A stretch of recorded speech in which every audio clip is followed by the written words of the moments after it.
পিছন থেকে এসে ওমরের একদম নাবিব জায়গা বরাবর পেটের মাঝখান বরাবর একটা পুষ দিয়েছে। পুষ দেওয়ার সাথে সাথে নাবিস্তুলি কেটে গেছে।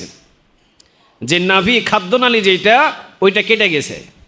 আরেকটা পুষ দিয়েছে বুকের স্টেপে, আরেকটা পুষ দিয়েছে এই জায়গায়। 3-4টা পুষ দেওয়ার পর পিছন থেকে বাহির হতে হতে 7-8 জনকে যে জায়গায় পুষ দিয়েছে 7-8 জন সাহাবী স্পটে মৃত্যুবরণ করছে। এরপরে আরেকজন সাহাবী, ওর চাদর ছিল, চাদরটা যখন আবু লুলু আল মাজুসির গায়ের উপরে দূর থেকে যখন মারছে, চাদরের ভিতরে প্যাঁচ লেগে আবু লুলু আল মাজুসি চিন্তা করছে, আমার তো বাঁচার আর কোনো উপায় আছে?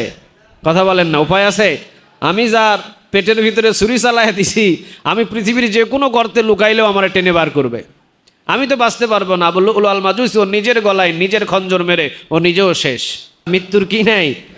গ্যারান্টি নাই। এই জন্য আমি বলেছিলাম শুরুতে, ওমর রাদিয়াল্লাহু তাআলা আনহুর মৃত্যু যে মসজিদে হবে উনি জানতেনও না। জানতেন কে? সবাই বলেন কে? কত ভালো জায়গায় একটা মৃত্যু হয়েছে ওনার। ফজর নামাজ পড়াতে আসলেন ওমর রাদিয়াল্লাহু তাআলা আনহু মসজিদে নববীতে। সব সাহাবীরা পিছনে দাঁড়ালো।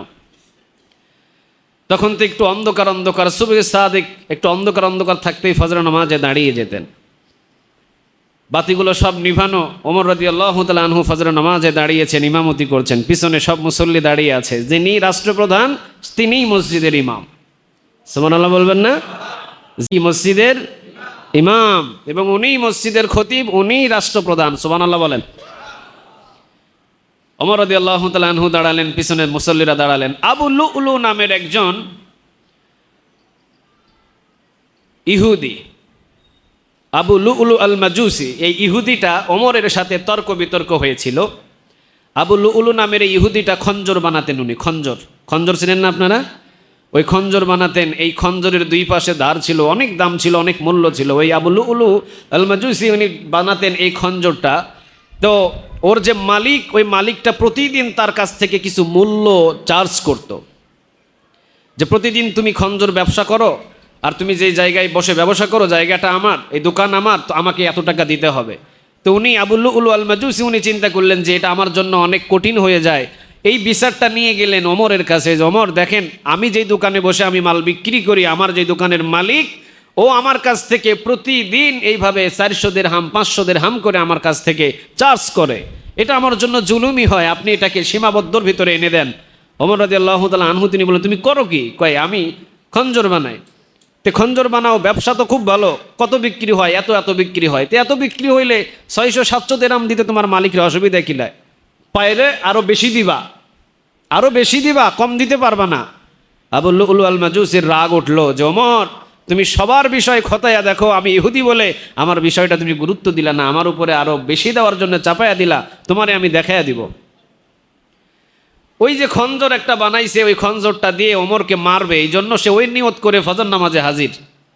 সবাই যখন নামাজে দাঁড়িয়ে কেরাত শুরু করছে ওমর রাদিয়াল্লাহু তাআলা আনহু, তখন পিছনে আবু লুলু আল মাজুসি ও দাঁড়িয়েছে বড় একটা চাদর নিয়ে, চাদরের ভিতরে খঞ্জর। ওমর যখন প্রথম রাকাত শেষ, ইন দ্য মিন টাইম পিছন থেকে এসে ওমরের একদম নাবিব জায়গা বরাবর পেটের মাঝখান বরাবর একটা পুষ দিয়েছে। পুষ দেওয়ার সাথে সাথে নাবিস্তুলি কেটে গেছে। যে নাভি খাদ্যনালী যেটা ওইটা কেটে গেছে।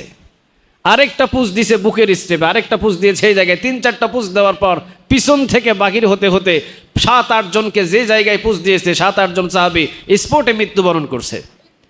এরপরে আরেকজন সাহাবী, ওর চাদর ছিল, চাদরটা যখন আবু লুলু আল মাজুসির গায়ের উপরে দূর থেকে যখন মারছে, চাদরের ভিতরে প্যাঁচ লেগে আবু লুলু আল মাজুসি চিন্তা করছে, আমার তো বাঁচার আর কোনো উপায় আছে? কথা বলেন না, উপায় আছে? আমি যার পেটের ভিতরে ছুরি চালাইয়া দিছি, আমি পৃথিবীর যে কোনো গর্তে লুকাইলেও আমার টেনে বার করবে, আমি তো বাঁচতে পারবো না। আবু লুলু আল মাজুসি ও নিজের গলায় নিজের খঞ্জর মেরে ও নিজেও শেষ। প্রথম রাকাত শেষ হয়েছিল নামাজের। ওমর রাদিয়াল্লাহু তাআলা আনহু তিনি এই নামাজের স্থানে থেকে একটু সরিয়ে দিয়ে ওমর রাদিয়াল্লাহু তাআলা আনহু আরেকজন ইমাম দাঁড়িয়ে নামাজ শেষ করে ওমর রাদিয়াল্লাহু তাআলা আনহুকে এবার দুধ মুখে দেয়। মুখে দুধ দিলে খাদ্যনালী তো কেটে গেছে, খাদ্যনালী দিয়ে বাইর হয়ে যায়। রাষ্ট্রীয় চিকিৎসক বললেন, না, ওমরকে এই জায়গায় বাঁচানো যাবে না, অন্য এলাকায় নিয়ে যাও, ওখানে চিকিৎসা করলে বাঁচানো যাবে। In the meantime Omar রাদিয়াল্লাহু তাআলা আনহুর জ্ঞান ফিরে আসলো। ওনাকে সবাই নিয়ে যাওয়ার জন্য চেষ্টা করলো।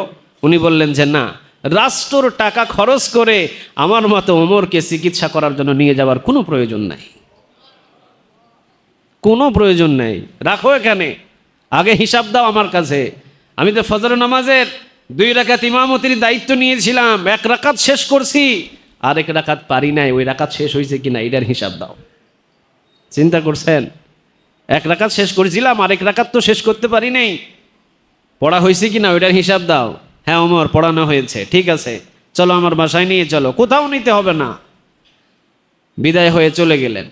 মসজিদে ইমামতি অবস্থায় মৃত্যুবরণ করলেন, শহীদ অবস্থায় মৃত্যুবরণ করলেন। এর চাইতে দামি মৃত্যু আছে? কথা বলেন না কেন? দামি মৃত্যু আছে? তবে মৃত্যু যে কার কোথায় লেখা আছে এটা বলা যায়?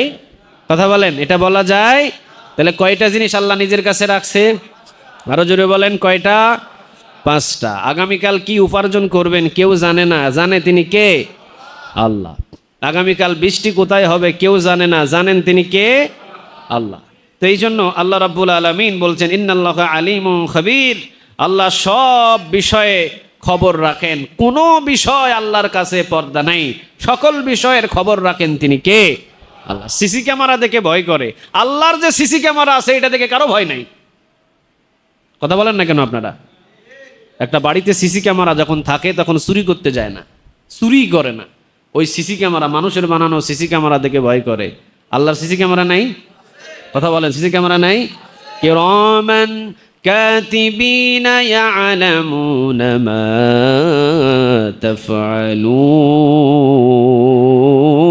তাফআলুন, কিরামান কাতিবিন ইয়ালামুনা মা তাফআলুন। আল্লাহ রাব্বুল আলামিন বলেন কিরামান কাতিবিন ইয়ালামুনা মা তাফআলুন। কিরামান কাতিবিন নামক যে ফেরেশতার দল আছে প্রতিটা মানুষের সাথে লাগায়া রাখছেন তিনি কে? আপনি ঘুমান কিন্তু আল্লাহর ফেরেশতা কখনো ঘুমায়? আবার অন্য একটা আয়াতে আল্লাহ রাব্বুল আলামিন বলছেন বান্দা জেনে রেখো দেও, পৃথিবীর যতগুলো গাছপালা আছে, পৃথিবীর যতগুলো বালিকণা আছে, পৃথিবীর ভিতরে যতগুলো মানুষ এবং জিন ছাড়া যতগুলো হিংস্র জানোয়ার আছে, পৃথিবীর ভিতরে যতগুলো কীটপতঙ্গ আছে, যতগুলো বালির কণাগুলো আছে, বালির কণাগুলো থেকে, কীটপতঙ্গ থেকে, পৃথিবীর সকল গাছপালা থেকে আল্লাহ বলছেন এগুলো সব আমার জমিনের সিসি ক্যামেরা। সুবহানাল্লাহ। জমিন সাক্ষ্য দিবে কিয়ামতের ময়দানে।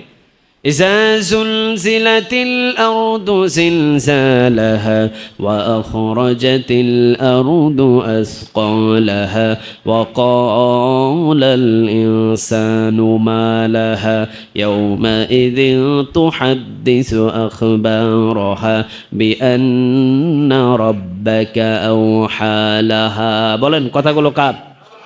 إذا زلزلت الأرض زلزالها وأخرجت الأرض أثقالها وقال الإنسان ما لها। মানুষগুলো যখন বলবে হায় হায় আজকে জমিনের কি হয়েছে, জমিন সেই দিন বলে দিবে আল্লাহ আমার জমিনে এই লোকটা অমুক জায়গায় চুরি করছে, অমুক জায়গায় জেনা করছে, অমুক জায়গায় মারামারি করছে, অমুক জায়গায় এইটা করছে, অমুক জায়গায় ওইটা করছে। জমিন সাক্ষ্য দিবে। একজনের কাছে আওয়াজ দিয়ে বলেন তিনি কে? তাহলে জমিনটাও কার সিসি ক্যামেরা বলেন তো দেখি? আরেকটু জুড়ে বলেন না, কার? জমিনের সিসি ক্যামেরা, মানুষের বানানো সিসি ক্যামেরা ভয় হয়, কিন্তু আল্লাহর সিসি ক্যামেরা ভয় হয় অন্তত কিয়ামতের ময়দানে। আল্লাহ বলছেন ইন্নাল্লাহা আলিমুন খাবীর, আল্লাহ সব বিষয়ে খবর রাখেন। রাতের অন্ধকারে কি করো সেটার খবরও রাখেন, দিনের বেলা কি করো সেটার খবরও রাখেন একজন, তিনি কে? তাহলে অন্ধকারে হোক দিনে হোক, সবার চোখ আড়াল দিয়ে হোক, যাই করেন কেউ জানে না, কে খবর রাখেন? তাহলে আজ থেকে গুনাহ ছেড়ে দিব তো ইনশাআল্লাহ। তাহলে 5টা জিনিস সূরা লোকমানের সর্বশেষ আয়াতের তাফসীর করলাম। 5টা জিনিস আল্লাহ কাউকে দেন নাই, নিজের কাছে রেখে দিয়েছেন। কোনো সন্দেহ আছে? কথা বলেন না, কোনো সন্দেহ আছে? নাম্বার 1 একটা কি? কিয়ামত কোন দিন হবে জানেন কে? 2 নম্বর বৃষ্টি কোথায় কোন দিন হবে জানেন কে? 3 নম্বরে মায়ের গর্ভের ভিতরে সন্তানটা ছেলে হবে না মেয়ে হবে এটা জানেন কে? 4 নম্বরে আগামীকাল সে কি উপার্জন করবে এটা জানেন কে? আর 5 নম্বর কোথায় কোন দিন কখন কিভাবে মৃত্যু হবে এটা জানেন তিনি কে? আল্লাহ আমাদের প্রত্যেককে আমল করার তৌফিক দান করুক, বলেন আমিন।